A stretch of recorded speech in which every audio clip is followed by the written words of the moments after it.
Merci beaucoup, Monsieur Okosisi. Merci d'être là.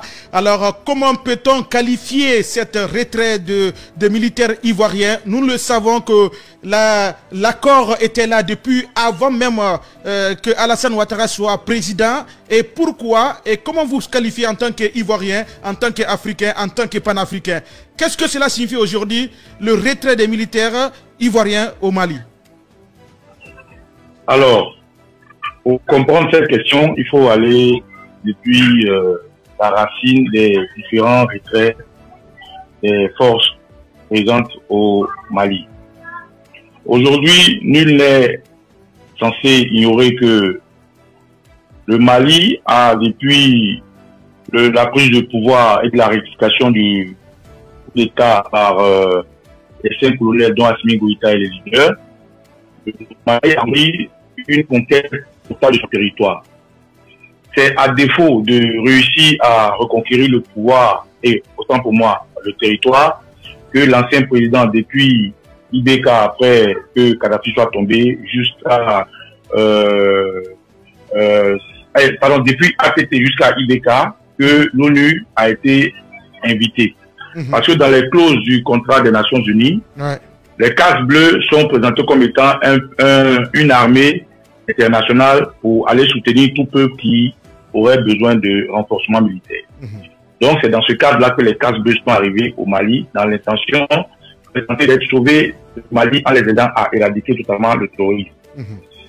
Après la MINUSMA, qui est la mission des Nations Unies pour le Mali, il y a eu des forces qui sont venues s'ajouter sous prétexte de venir apporter un appui militaire au Mali, alors qu'il avait été demandé seulement à ces forces, dont l'armée française, d'apporter un appui aérien et un appui en renseignement.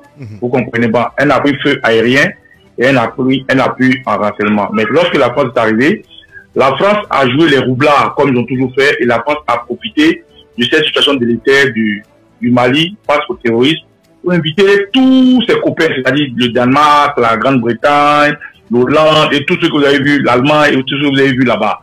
Lorsque la force Takuba et la force Barkhane ont été chassées, naturellement, les forces qui composaient cette roubladiste française ont commencé à partir, dont l'Angleterre que vous avez vu partir juste avant la Côte d'Ivoire. Je vous explique ça pour revenir au retrait de la Côte d'Ivoire. Aujourd'hui, le terroriste Alassane Ouattara, préfet spécial de la France et ancien président de Côte d'Ivoire, qui aujourd'hui a kidnappé les Ivoiriens, répond de l'injonction de la France et de l'armée française. Alors, si l'armée française a été chassée par la force Takuba et la force Barkhane, naturellement, Ouattara qui répond d'être leur vassal, ne peut que se retirer parce que ses maîtres n'ont pas de pion sur le Mali qui se veut aujourd'hui un pays totalement en quête de son indépendance. Vous n'êtes pas censé ignorer aussi que le Mali a fait chasser l'ambassadeur de France là-bas qui foutait le bordel et qui servait de renseignement. Vous n'êtes pas censé ignorer que le Mali aussi a chassé les médias propagandistes français. Donc c'est dans cette ambiance-là qu'aujourd'hui la Côte d'Ivoire s'est retrouvée dans une histoire de filou, une histoire de bandits, de gangsteristes avec des mercenariats.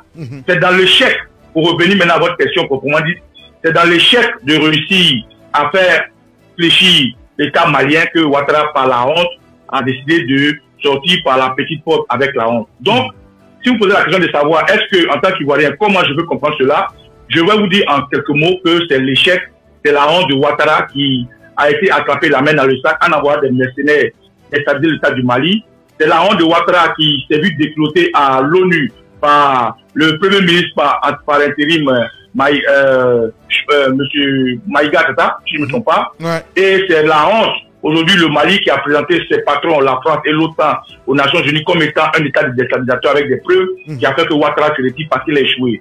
En fin de compte, pour répondre encore plus simplement, c'est pour dire que Ouattara fait de la diversion, Ouattara fait de la marquerie et Ouattara fait de l'enfantillage. C'est comme un enfant à qui on refuse de donner un cadeau et qui boude. Aujourd'hui, Ouattara a montré à la face du monde qu'il a échoué et c'est l'échec qui l'amène aujourd'hui à prendre cette décision unilatérale qui ne répond même pas aux clauses des Nations Unies. Parce que les Nations Unies, quand ils se déplacent pour aller aider un peuple, ils vont avec l'accord et les traités des Nations Unies. Donc, nul n'a la chance impuse de se retirer sans préavis et sans explication. Parce que Ouattara n'a pas donné d'explication C'était une décision unilatérale contre le peuple du Mali, mais en réalité, le peuple du Mali s'en fout, parce que Ouattara est un déstabilisateur, et ça ne fait que sauver le peuple du Mali de voir les Ivoiriens repartir là-bas, dans la main de Ouattara, qui ne fait que tout pour déstabiliser le peuple malien et à ricocher le peuple burkinabé et le peuple guinéen. Donc, en un mot, Ouattara est parti par la honte et par l'échec, parce qu'il n'a pas réussi à récupérer ses mercenaires au Mali. Voilà ce que je tiens à dire à cet Ivoirien. Alors, M. Okochissi, on va aller de très loin avec ces précisions et aussi cette explication que vous venez de donner.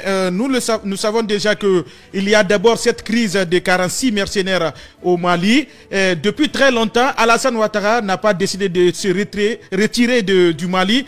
Mais pourquoi, après avoir vu l'Allemagne et l'Angleterre sortir du Mali, que Alassane Ouattara décide maintenant de sortir? Est-ce qu'aujourd'hui on peut dire que Alassane Ouattara c'est un président qui se fie à la valeur africaine ou à la valeur de l'impérialisme? C'est Ouattara, Draman, comme on aime bien l'appeler, parce qu'il n'aime pas bien ce nom. Il a honte de ses origines du Burkina Faso. Ouattara est un valet. En fait, Ouattara ne décide rien. Vous avez vous-même remarqué que l'Angleterre est partie. Vous avez remarqué que l'Allemagne est partie. Vous avez cité un pays tout à l'heure. Mais ces pays sont venus au Mali par rapport à qui les a invités. Ce n'est pas le peuple malien qui les a invités. La force Barkhane, la force Takuba, la force française, à proprement dit, avait été invitée par les anciens dirigeants du Mali pour apporter un appui aérien feu et apporter un logistique de renseignement via les satellites. C'est eux-mêmes qui ont invité tous ceux que vous citez, les Anglais, les Allemands, les Hollandais, les Danois et tout. Donc, quand la France a été chassée, la France, naturellement, si vous, cher Amtro TV, vous m'invitez à venir chez vous à la maison et que moi j'envoie un camarade ou bien une amie, si vous me chassez, naturellement, qu'est-ce que je fais? Je parle avec eux, n'est-ce pas? C'est ce qui se passe. Donc, Ouattara n'a pas décidé lui-même d'enlever la force ivoirienne là-bas. Il n'en a pas la capacité, il n'en a pas le pouvoir. Ouattara répond du béni oui-oui de la France. Donc, comme la France est partie, la France est en train de torpiller le Mali en disant à ses partenaires, dont Ouattara est le boy, de quitter le Mali. Parce que, à la longue de cette discussion, je vais vous dire qu'il y a beaucoup de choses qui se trament. Donc, Ouattara n'a rien décidé. Ouattara ne décide de rien. C'est la manipulation de la France. C'est la France qui veut, par colère, par honte, parce qu'aujourd'hui, le Mali a pris les taureaux par les cornes. Le Mali a pris la décision d'être vraiment totalement libre. La France, qui aujourd'hui est en train de perdre ses plumes dans toute l'Afrique de l'Ouest, par la majorité des pays, et même en Centrafrique, qui est aujourd'hui en train de manipuler les Ouattara et tous les autres. Vous allez voir. Alors, je vous dis, regardez, écrivez, vous allez voir que les jours qui arrivent, si le Niger a des soldats là-bas, le Niger va retirer ses soldats. Tous ceux qui sont amis à Ouattara, à la France, vont retirer leurs soldats. Regardez bien, vous avez dit que je vous ai dit. Donc Ouattara ne décide rien. Ouattara ne fait que abdiquer à la décision de Macron, abdiquer à la décision de l'OTAN, qui aujourd'hui voit que le Mali ne veut rien faire avec eux et le Mali se rapproche de la Russie. Voilà en gros ce qui se passe. Donc c'est pas Ouattara qui a décidé, c'est la France qui est en train de manipuler ses camarades qui l'envoient pour quitter le Mali. Oui, mais après les manœuvres militaires qu'on avait suivies de San Pedro en Côte d'Ivoire, c'est au-delà de lendemain de cette manœuvre militaire française sur le territoire ivoirien où la décision est venue de se retirer du Mali. Alors, qu'est-ce que Alassane Ouattara voulait montrer à l'Afrique quand il ordonne à l'armée française de faire des manœuvres sur un territoire qui n'est pas un territoire français? Alassane Ouattara n'a rien à montrer à l'Afrique. Je vous dis que Alassane Ouattara répond de ses mandats. Ouattara est un boy.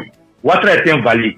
Tout à l'heure, je vous disais, et vous venez de mettre les pieds dans le plat, qu'est-ce que l'armée française fait en Côte d'Ivoire? On nous a présenté un bateau qui s'appelle le navire Tonnerre, qui est le navire dans l'arsenal français le plus important, en deuxième. Le navire Tonnerre est arrivé au bord du golfe de Guinée, c'est-à-dire en Côte d'Ivoire, avec 300 soldats français armés jusqu'aux dents, avec 2 hélicoptères, avec des chars de combat, avec des tanks et des peleuses, sous prétexte que cette armée-là, ce navire est là pour aider la Côte d'Ivoire à lutter contre le trafic de drogue dans la sous-région, à lutter contre la piraterie et à lutter contre la pêche illicite. Or, vous savez très bien que les fleuves et les mers sont aujourd'hui, la Côte d'Ivoire partage son océan avec le Ghana. Pourquoi est-ce que sur le côté Ghana, la Grande-Bretagne aussi n'a pas envoyé un navire pour lutter contre la drogue, puisque c'est le même trafic qui se poursuit? Alors aujourd'hui, l'arrivée de ces mercenaires français de la région française et la présence de l'armée française en Côte d'Ivoire, d'abord dans le 14e Bima, devenu force française, et aussi la présence d'une pseudo-école antiterroriste, alors qu'au Nigeria, qui est la maison mère des Boko Haram, il n'y a pas d'école antiterroriste, alors que dans le Sahel, l'Algérie, le Niger, autant des G5 qu'on a démantelés, il n'y a pas eu d'école antiterroriste. C'est par surprise qu'on trouve aujourd'hui une soi-disant école antiterroriste en Afrique, surtout en Côte d'Ivoire et au sud, où il n'y a pas de terroristes. Oui, mais ça n'a pas de sens, ça n'a pas de sens, monsieur Kossissi. C'est ce que je vous explique. La Côte d'Ivoire a des militaires quand même. Ouais. C'est ce que je vous explique. Donc, c'est au vu au-dessus de tout ça, c'est cette présence d'invasion, cette présence d'un pays vassal, cette présence qui nous fait perdre notre indépendance militaire, notre indépendance monétaire, notre indépendance économique, comme vous le dites, qui n'a pas de sens, qu'on se retrouve au lendemain, après un bruit qui disait que Ouattara ne se sentait pas bien, et que cette armée qui arrivait au bord de la lagune de Guinée s'est retrouvée dans les enclaves de la Côte d'Ivoire, comme à San Pedro, à Dabou, et a pris une direction jusqu'au nord pour aller sécuriser le nord de la Côte d'Ivoire, comme si la Côte d'Ivoire n'avait pas d'armée. Donc, vraisemblablement, comme vous le dites, la Côte d'Ivoire, qui est présentée comme étant un pays en construction, que Ouattara est en train de construire, la Côte d'Ivoire serait un pays riche, un pays en voie de développement. Aujourd'hui, la Côte d'Ivoire vient de monter par la face du monde, que Ouattara n'a pas d'armée. Si Ouattara ne fait pas confiance à son armée et que Ouattara va quitter la France pour venir sécuriser le pays, c'est pour dire quoi? En gros, cette armée est venue pour une mission. Quelle est cette